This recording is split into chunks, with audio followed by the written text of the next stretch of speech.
For 50 years, we believed the Brady Bunch was the perfect family. But Susan Olsen, Cindy Brady herself, says it was all a lie. Behind the laughter were censored scripts, forbidden scenes, and secrets the network swore must never be told. What she just revealed will change the way you see the Bradys forever. Number 1. Robert Reed secretly hated the show. On screen, Robert Reed was America's perfect father. Off screen, he was furious. With a drama degree and Shakespearean training, Reed had dreams of serious acting. Instead, he was stuck explaining homework in pastel sweater vests. He wrote pages of memos criticizing the scripts. He begged for more realism, for deeper storylines, for his character to grow a mustache, anything to add credibility. The producers smiled, nodded, and ignored him. Each week, Reed grew more bitter. To the cast, he was both a father figure and a frustrated rebel. He'd show up professional but couldn't hide his disdain. The ultimate irony? While his character lectured kids about responsibility, Reed was often in his dressing room, scribbling rants about how childish the scripts were. By the final season, the tension boiled over. He skipped the show's last episode in protest, refusing to appear in what he saw as a creative embarrassment. America saw Mike Brady as the rock of the family. But Reed? He saw the role as a prison. Playing the perfect dad made him feel like a rebellious teenager trapped in a suit. Number 2.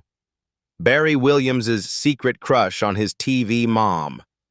On screen, Florence Henderson was the flawless mother of 6. But behind the scenes, her teenage co-star Barry Williams couldn't stop looking at her differently.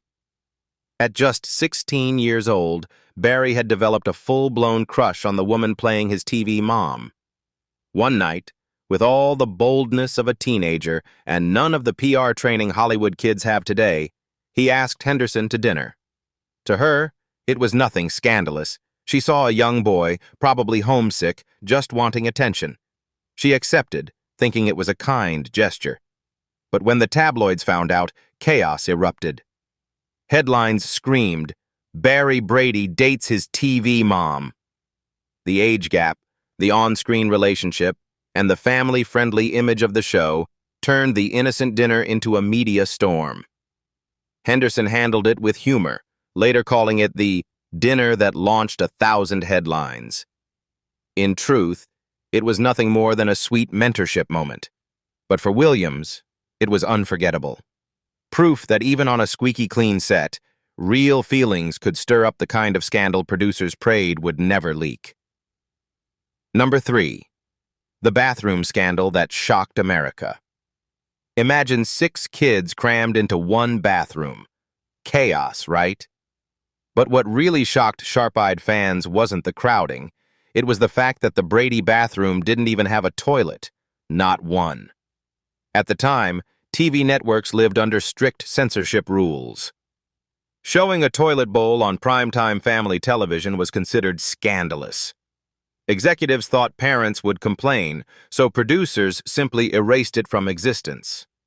Instead, the Brady bathroom had sinks, mirrors, and showers, everything except the one fixture no real family could live without. For years, audiences watched Greg, Marcia, and the others fight over mirror space, brush their teeth, or argue about who got the next turn. But they never once addressed the missing toilet. Fans whispered, magazines mocked it, and later interviews confirmed it was no accident. The toilet ban became one of the strangest quirks in television history. It wasn't just a design choice. It was a symbol of how far networks went to protect the illusion of the perfect family. The Brady kids didn't sweat, didn't fight dirty, and apparently they didn't use the bathroom either. Perfection on TV came at the cost of reality. Number 4. The disappearing husband of Carol Brady. Mike Brady's backstory was simple, a widower with 3 sons. But Carol's past? That was the most carefully guarded mystery in the show. Creator Sherwood Schwartz originally wrote her as a divorcee, a modern, daring move in 1969. But the network panicked. Divorce, they argued, was too ugly for family prime time, so Carol's first husband simply vanished. No explanation, no mention. In the pilot, her maiden name, Tyler, and married name, Martin, were referenced, but then buried forever. From that moment on, Carol lived in a strange limbo. She had 3 daughters, but no father in sight. Fans asked questions for decades. Was he dead? Alive? Why wasn't he mentioned? Florence Henderson joked she killed him off herself, but the truth was simpler and sadder. Television at the time refused to admit families could be messy. Widowers were fine, divorcees were scandalous, so Carol's husband was erased like he never existed. This missing father became one of TV's longest-running unsolved mysteries. The Bradys could face footballs breaking noses, kids rebelling, even lost pets. But a woman with a divorce? That was considered too shocking. The perfect blended family was built on a secret that nobody dared to name. Number 5. The tragic death of Tiger the dog. Not every Brady family member was human. Tiger, the lovable dog, became part of the household magic from the very beginning. But behind the scenes, Tiger's fate turned into one of the show's darkest tragedies. During a break in filming, Tiger's trainer let him outside for routine exercise. No one expected disaster. A car on the Paramount lot struck and killed him instantly. The cast was devastated, but producers faced an even bigger nightmare. Tiger was written into the show. They scrambled to replace him with another dog that looked similar. At first, the switch fooled people, but soon it was obvious. The new dog wasn't trained, wouldn't hit his marks, and often froze on set. In one emotional goodbye scene, he refused to stay still long enough, so the crew literally nailed his collar to the floor. Rather than acknowledge the tragedy, the producers quietly wrote Tiger out of the series, as if he never existed. For fans, it was a mystery.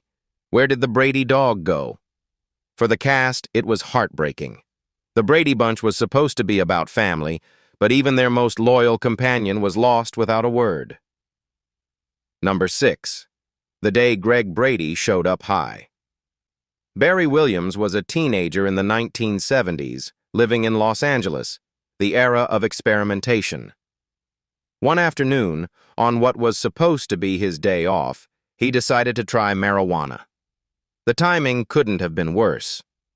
That same day, the studio called him in for an emergency reshoot. Williams showed up still under the influence, glassy-eyed and sluggish. When the cameras rolled, his lines came out stiff, his movements awkward. The director took one look and panicked. The footage was unusable. Rather than delay production, they rewrote the entire episode on the spot, cutting Greg's role down to the bare minimum. What should have been his big episode turned into a frantic scramble to hide his condition. Williams later admitted it was a humiliating lesson. For the rest of the cast, it was a reminder that teenage fame in Hollywood came with temptations that could derail everything. Greg Brady was supposed to be the all-American golden boy. But for one day on set, he was just a stoned teenager who almost ruined the Brady family fantasy. Number 7. The forbidden romance between TV siblings. On screen, Greg and Marcia Brady were siblings. Off-screen, Barry Williams and Maureen McCormick were teenagers falling in love. Their first kiss happened while filming the Hawaii episodes, and suddenly, the chemistry between them was undeniable. The problem? They were supposed to be brother and sister. Directors panicked. Their affection was too obvious, too real. Scenes had to be staged to keep them apart. Close-ups were avoided. Dialogue was cut. Everyone on set whispered about it, but the secret was carefully hidden from audiences. Their teenage romance burned bright and ended just as dramatically, but for a time America's favorite siblings were sneaking stolen moments between takes. The irony was jaw-dropping. The wholesome show built around a perfect family was hiding the very thing that could have destroyed its image. Years later, both admitted the romance, and fans were stunned. The Brady kids America adored were playing house by day and falling in love by night. It was the scandal that could have changed everything, if only the public had known at the time. Number 8. The Hollywood legend who almost became Mr. Brady. It's hard to imagine anyone but Robert Reed playing Mike Brady. But before the casting was finalized, another name was seriously considered: Gene Hackman. Yes, the same Hackman who went on to win an Oscar for The French Connection. Back then, Hackman wasn't yet a household name. Paramount executives worried his TVQ, a measure of recognition, was too low. They wanted a safe, familiar face for family television. So despite his raw talent, Hackman never even got the interview. The role went to Reed, a Shakespeare-trained actor looking for serious work but doomed to play dad in a cardigan. The irony is staggering. While Reed was delivering lines about homework and family values, secretly despising every script, Hackman was skyrocketing to Hollywood royalty. Within a year, he held an Academy Award in his hands. Reed, meanwhile, was writing furious memos to producers, begging for realism that never came. It was a true sliding doors moment. Had Hackman been cast, the Brady Bunch might have looked darker, grittier, and completely different. Instead, Reed carried the weight of a role he hated, while Hackman carved out one of the most respected careers in film history. Number 9. Marsha's broken nose wasn't acting. One of the most iconic episodes of the Brady Bunch shows Marsha Brady getting hit in the nose with a football. Fans laughed for decades. But what they didn't know? The pain on her face was real. Days before filming, Maureen McCormick actually broke her nose in a fall. Rather than delay production, the writers decided to use her injury in the script.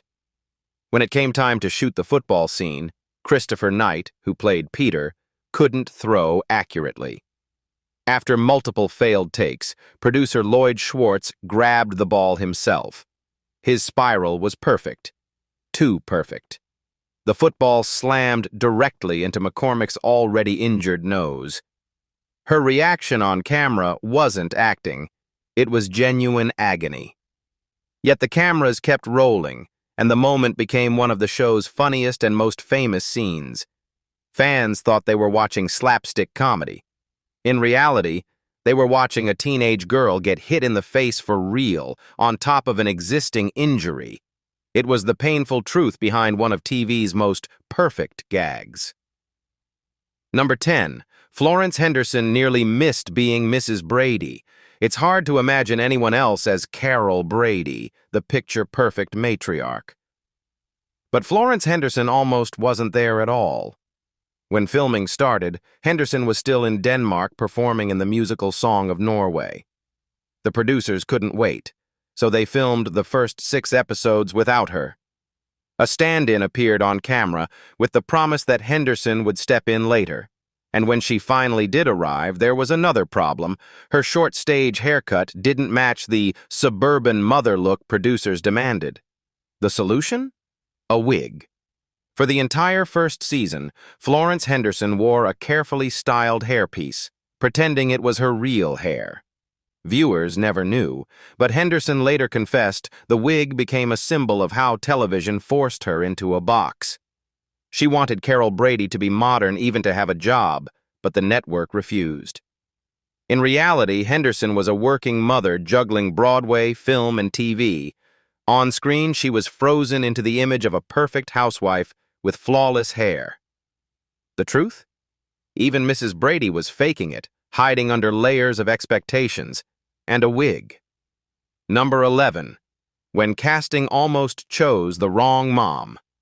Before Florence Henderson secured her place in TV history, another actress nearly became Carol Brady, Joyce Bulifant. She appeared in most of the early screen tests with the child actors and fit Schwartz's original vision of a quirky, wacky mom. By all accounts, she was on track to win the role. But everything changed when Emmy Award-winning Ann B. Davis signed on as Alice, the housekeeper.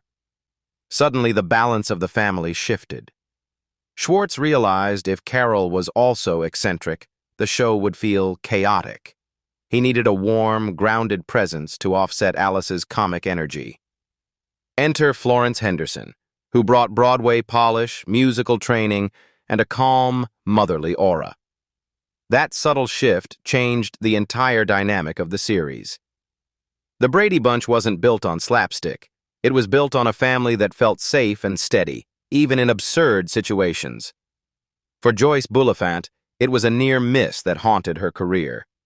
She could have been America's most famous mom. For Henderson, it was destiny. The casting decision wasn't just about one actress versus another.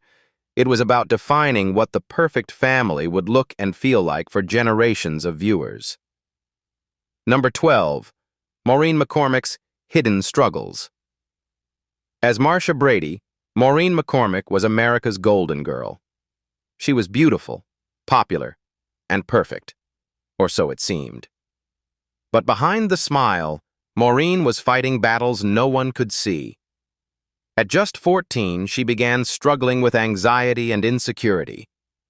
The pressure to live up to Marcia's flawless image ate away at her self-esteem. After the show ended, the cracks widened. McCormick turned to drugs, missing out on huge opportunities, including a Steven Spielberg audition for Raiders of the Lost Ark. Instead of celebrating her fame, she found herself spiraling into addiction and late nights at the Playboy Mansion, searching for escape from the perfect Brady label that haunted her. While fans idolized Marcia as the dream teenage daughter, Maureen was quietly unraveling. Her story later became a cautionary tale about the dangers of child stardom. Playing perfect on screen can create impossible standards in real life. For Maureen, the Brady smile masked a life of pain, proving that sometimes the brightest TV lights cast the darkest shadows. Number 13. Cindy's blonde hair turned into a nightmare. Susan Olsen, who played little Cindy Brady, arrived on set with natural blonde hair. But to producers, it wasn't TV blonde enough. Under the harsh studio lights, they demanded something brighter, shinier, and more all-American. Their solution? Bleach. Week after week, Olsen's young hair was stripped with chemicals. At first, it gave her the golden glow producers wanted. But by the second season, the damage was horrifying. Olsen would wake up to clumps of hair on her pillow. On set, she ran her fingers through her hair and watched strands fall into her hands. At just 8 years old, she was forced to hide her hair loss while smiling for the camera. It was only after Olsen begged Sherwood Schwartz directly that he finally ordered the bleaching to stop. But the scars were permanent, physically and emotionally. Behind Cindy's pigtails and innocent smile was a child paying the painful price for television perfection. The Brady Bunch might have been about wholesome family fun, but for Susan Olsen, the cost of looking perfect was watching her childhood hair fall out strand by strand. Number 14. When the Brady Bunch became a flop that saved itself. Here's the twist most fans never saw coming. During its original run, the Brady Bunch was never a hit. It never cracked the top 30 in ratings. Critics mocked it as corny, unrealistic, and too sweet. In 1974, it was canceled without ceremony. But then came syndication. Local stations began airing reruns in the late afternoons, and suddenly a new audience discovered the Bradys, kids coming home from school. To them, the show wasn't outdated. It was magical. They saw themselves in Greg, Marcia, Jan, and the rest. What adults had dismissed as silly became comfort food for children. By the late 1970s and early 1980s, the Brady Bunch was reborn as a cultural phenomenon, precisely because it had failed the first time. It's one of the greatest ironies in TV history. A show built on artificial perfection found its true audience years later, not by design but by accident. Cancellation turned into immortality. The Brady family didn't just survive failure, they transformed it into legacy. That's the real Brady miracle. Now that Susan Olsen has spoken, do you see the Bradys differently? Share your thoughts below, hit that like button, and subscribe so you never miss the stories networks tried to hide.